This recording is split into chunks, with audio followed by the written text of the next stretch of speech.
on doing your own roasting, you're probably going to need a stove to roast on. Now, of course, you can roast on your stove in your house, but you have to understand that when you do it, when you roast coffee beans, they put off a lot of smoke.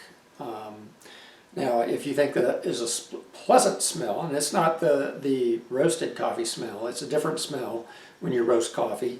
If you enjoy that, then by all means, roast in your kitchen. That'd be the most convenient and would not require any additional equipment for roasting. But if you're like me and you don't enjoy having all that smoke and smell in the house, and want to do it in your garage or outdoors, you're going to have a heat source that is probably going to have its own fuel supply. And one thing that fits that bill very neatly is a Coleman stove, which is been used for well over, wow, I don't know how many years, 70 maybe? I don't know, at least 50.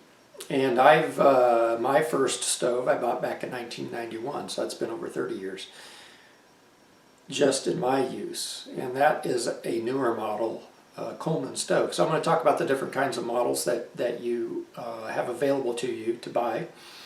I don't recommend you buy a new one unless money is no object.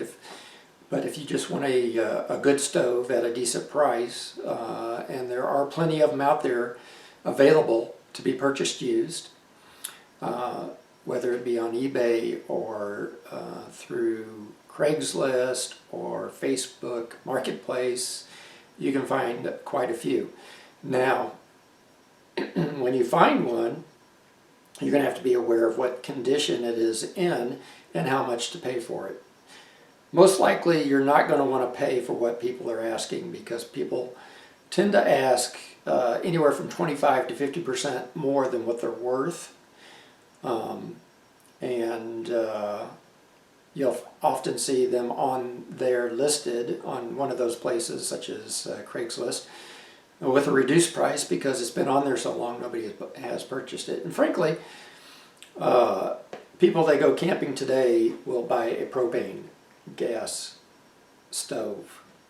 And so those are an option is for you as well. But I'm going to be talking about the white gas or the Coleman gas stove. So what I have right here is one that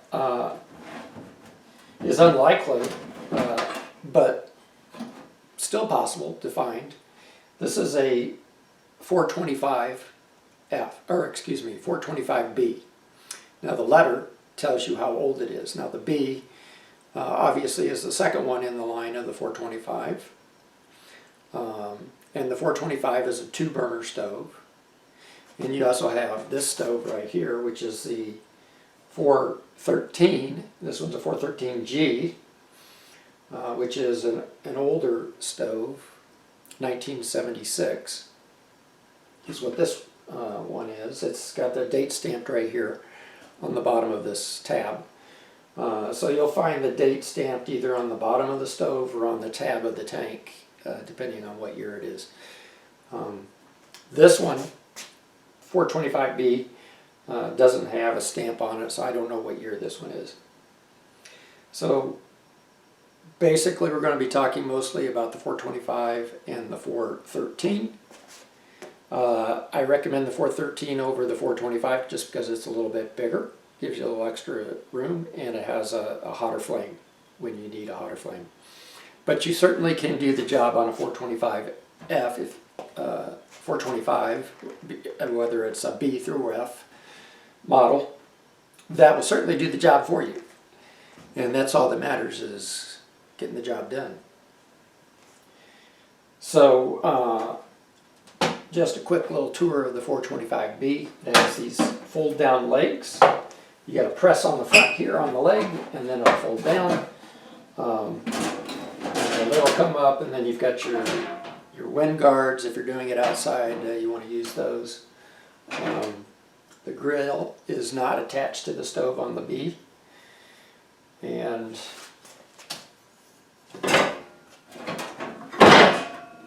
on the B, there's no heat reflection shield on the bottom. It's just got that bar where the burners go into. So on the later models, I don't know when they started putting the heat reflector in there, but that was a little later than this particular model. So this one is much older, probably from the 50s or 60s, but it was in relatively good shape. And I paid $20 for this, and the only reason I paid more than $10 or $15 is just because of its age and its condition.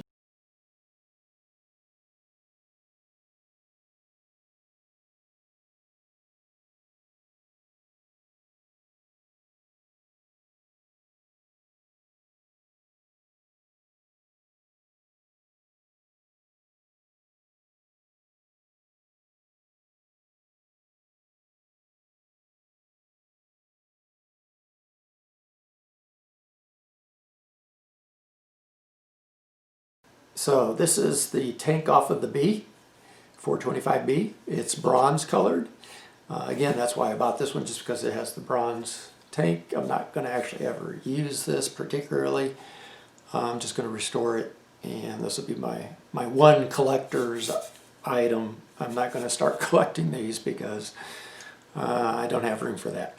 But I just thought it would be neat to have one old Coleman stove like this.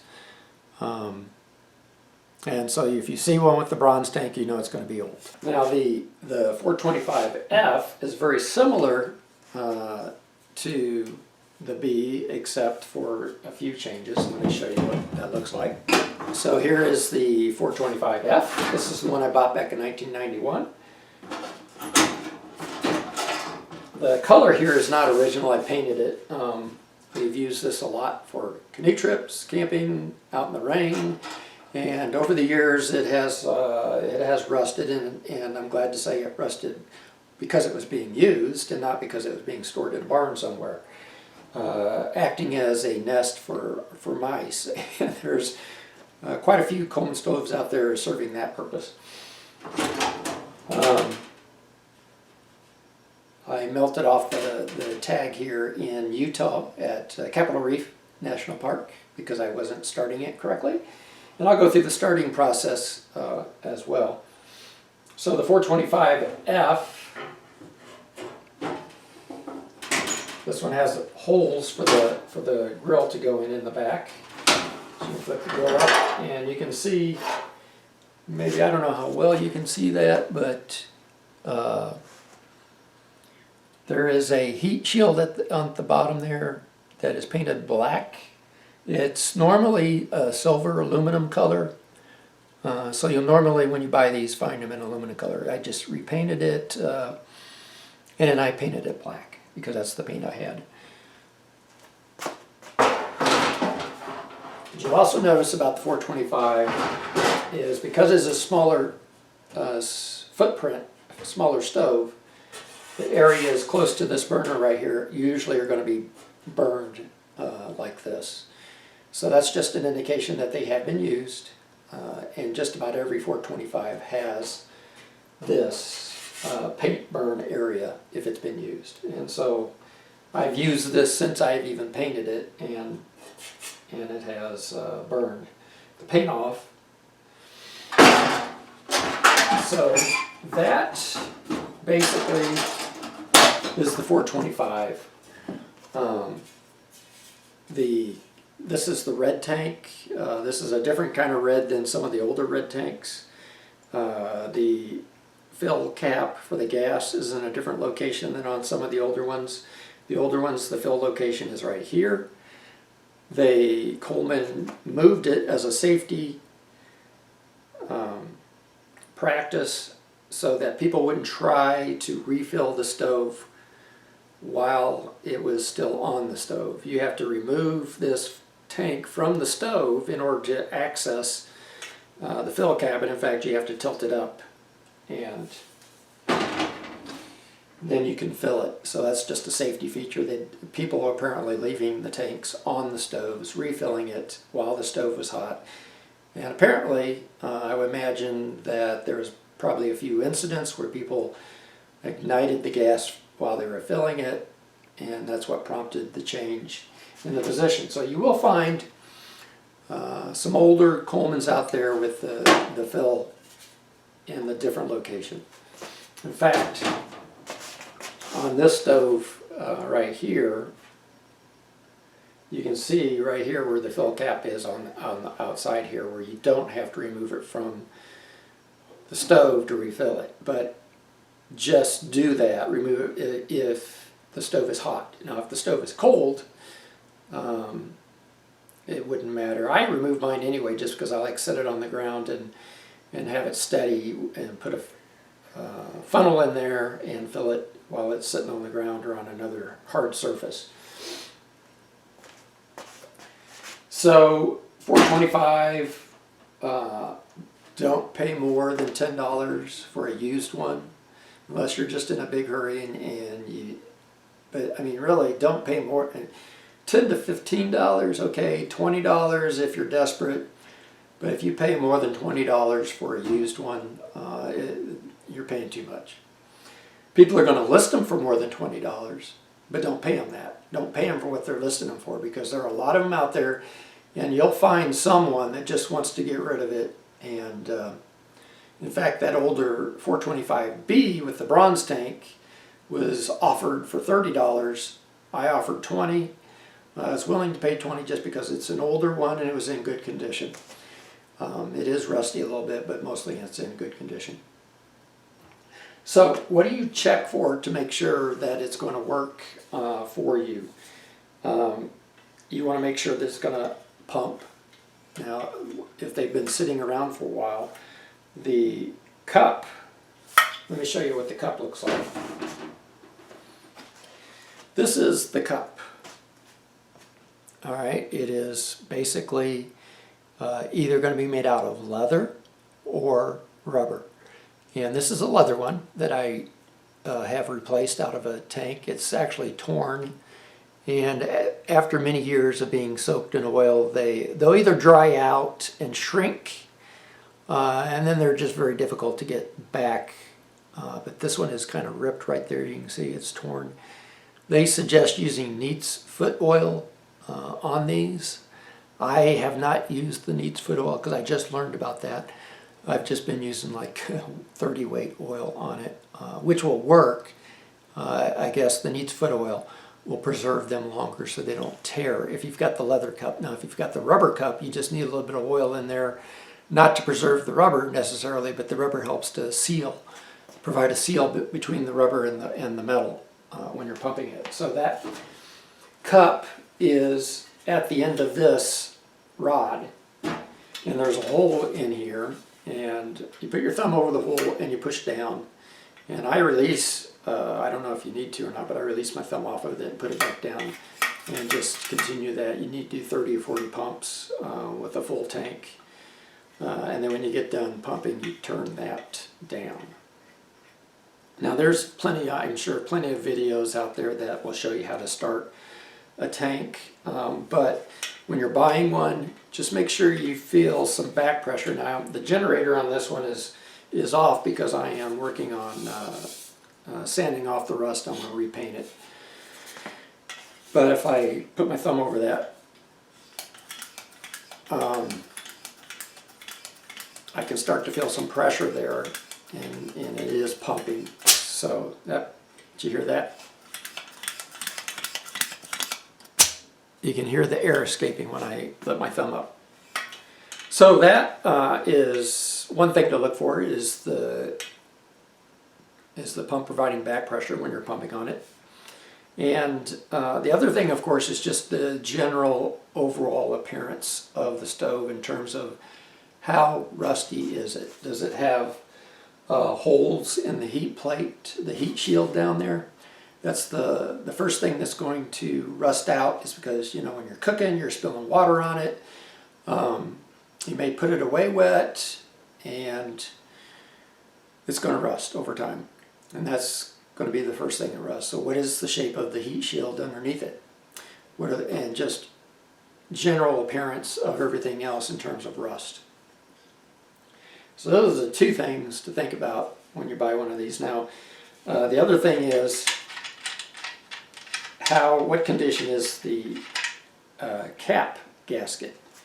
If you can see right in there, that's got a gasket in there, and if that gasket is cracked, it's a rubber gasket. If it's cracked, it's not going to seal, and you're not going to be able to build up pressure in the tank.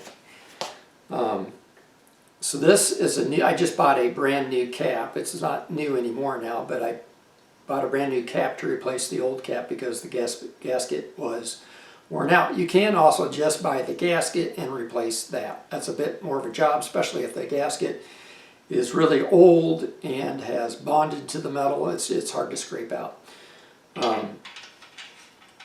So you can either buy a gasket or remove it. So already there's two possible things that if you buy a used Coleman stove that you may have to replace, and that's the cup and the cap. Now the third thing, which is a little bit more expensive, would be the generator. Let me get a generator, the one from this, and this is the generator. This pipe right here goes into the burner assembly, and so when you open up the valve here, this one's already all the way open, but it draws back a needle that's in the hole at the end of this nozzle, and it allows the fuel to come through and flow. So what can happen is you can get leaks in the nozzle, like right here, and what will happen is there'll be a flame coming out right here, and in addition to your burner. So if you see flamage up here on this, that just means this has rusted, and you're going to need to take it off and just basically clean it. And I put some, after I clean it, I put this anti-seize thread lubricant on it and put it back together. Now these are going to be very difficult to take off, and so what you need to do is take a propane torch or something like that and heat it up, and then put it under cold water, and that should loosen it up enough to take this off. It takes a 3/8 wrench. Use a box end wrench so that you have a good, because this brass is soft, you want to use a box end wrench so you don't strip it. And if for whatever reason you're not getting a good flame on this, you can also just replace this whole thing right here. This is called the generator, and it goes into the generator assembly. And this is for the fuel, and that goes right on there. And so that would be what a complete stove gas tank would look like. You pump that up, and you put it in the stove.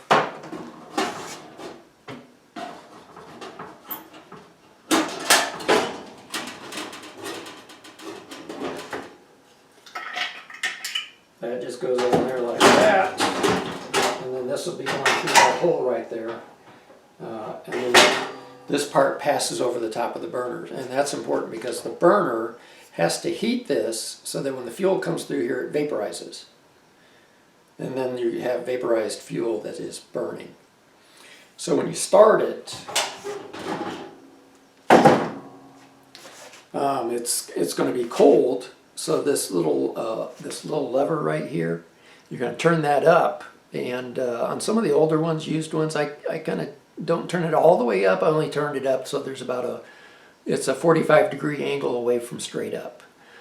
And then you pump it up, open your valve, and light it, and wait for it to warm up. It'll take about a minute, depending on what the outside temperature is. If it's summertime, it'll be a little quicker than it is in the winter.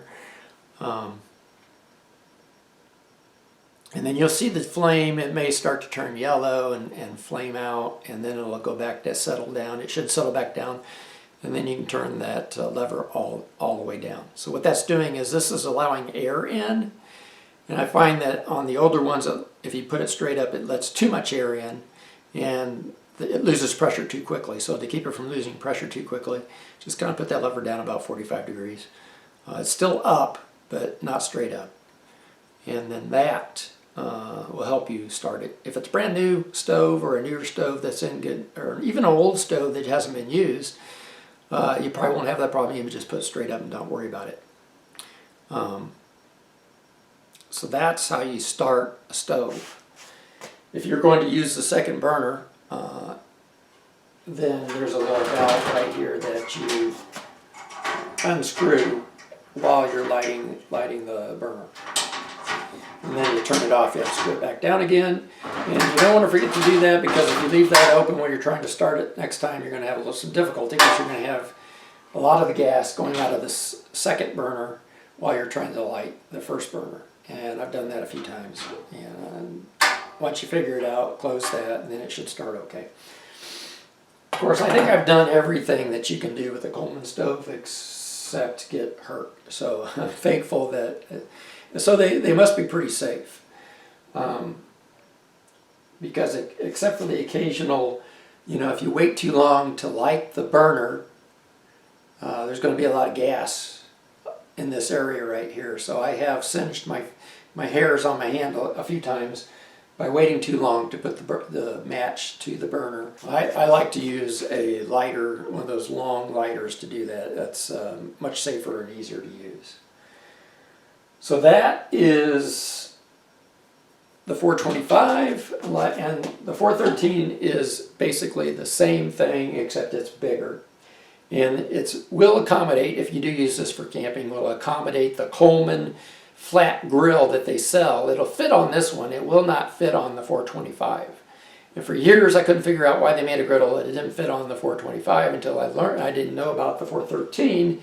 So when I found out about the 413 and got that, put the griddle on it, I'm like, wow, it fits. So as you can also see, I have 2 Whirley pops on this one.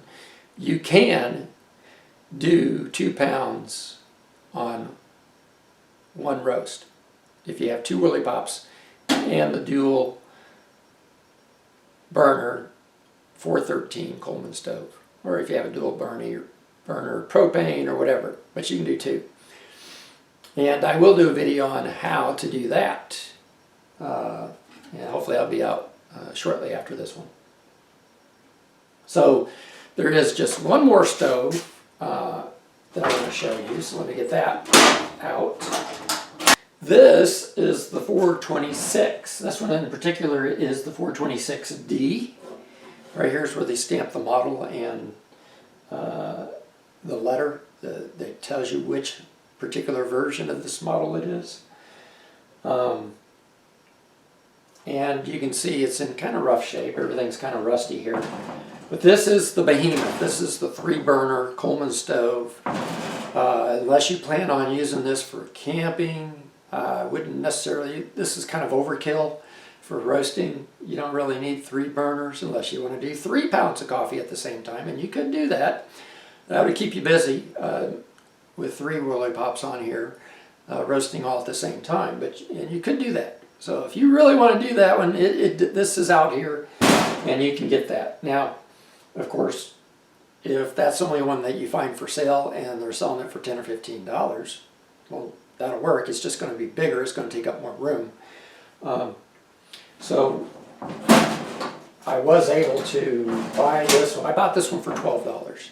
Now, frankly, I probably paid $2 more than what I should have. But it has a dual grill that fades up, and the inside of this was just rusty, full of mud daubers. It was just a mess. This tank was completely unusable.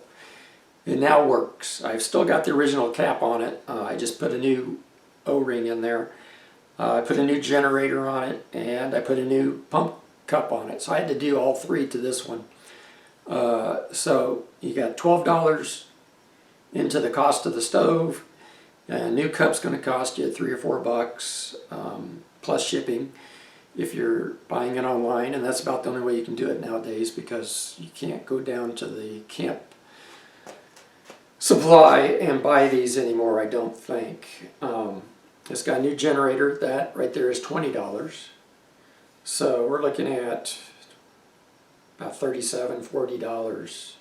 A little over $40 by the time you get done. So that's why you don't want to pay a lot for a used one, because you're going to be spending money on parts. And I'm really kind of proud of my paint job on here. It looks really nice.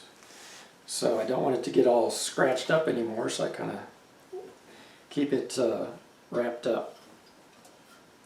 So that is the 426 3-burner. The tank on the 426 and the 413 is the same tank, and it has the same generator too as well. But these are different than the 425, so those parts are not interchangeable. The tank and the generator. Now the cap and the cup are the same on both types, but not these other things on the tank. So there is the rundown on Coleman stoves. If you need a Coleman stove to roast with your Whirley pop, just check online to see what is out there and available in your area. Hopefully you can get it locally so you don't have to pay shipping, because these things are big and heavy, and that's going to cost you to ship it. It's probably going to cost more to ship it than what they're worth. So you don't want to ship it necessarily if you can get it locally. Now if you can't get it locally and it's too far to drive, then I guess you're kind of stuck. Or you can get, some other method to heat with. But these are plentiful. There's plenty of them out there. There are still parts available on eBay. And a Coleman stove in good shape, if you keep it in good shape, will last years and years. The one I bought in 1991, I'm still using it. I've had to refurbish it a little bit. But after that refurbishment, it's good for probably another 30 years if I keep it dry. And roasting coffee, if you're going to be keeping it in your garage and keeping it dry, not getting it wet, so that will help to preserve it and keep it working for a long, long time for roasting coffee. If you have any questions about Coleman stoves, just leave them below in the comments and I will answer those. If you have found other ways of heating that are fairly inexpensive and convenient, then go ahead and leave those comments as well. Tell me what you use for roasting your coffee with your Whirley Pop, and everybody would like to see what kind of things are out there available for roasting coffee. So the important thing is not what you're roasting with necessarily, but the final result, right? Getting good roasted coffee, of course. This method is cheaper than buying a commercial roaster. For $400, for $400 you can buy a Coleman stove and a Whirley Pop, and I use iron skillets under mine. I paid $10 for those, and the parts, the parts for the motor and everything is about $50 if you include shipping on the parts and everything. So, and a thermometer, $400, you'll be able to buy all this equipment and have a lot left over to buy green coffee beans to roast. So again, if you've got some comments, leave those below, questions, and appreciate seeing what everybody has to say. And we'll talk to you later.